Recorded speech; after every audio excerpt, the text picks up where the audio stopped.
Like any high-tech machine, hearing aids need routine maintenance and care. From time to time, your hearing aids may also need to be repaired.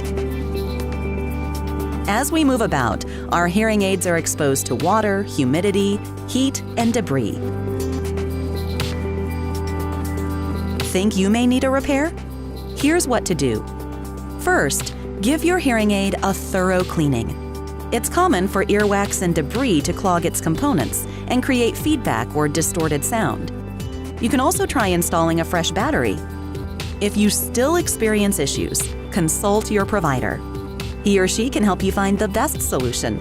Plus, Miracle Ear's limited 3-year warranty will cover most repairs and replacements. Need a repair on the road?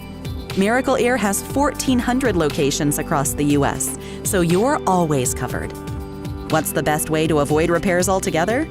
Regular maintenance can prevent many issues that lead to damage. Attending quarterly checkups will keep your hearing aids in top shape, so they last you for years to come.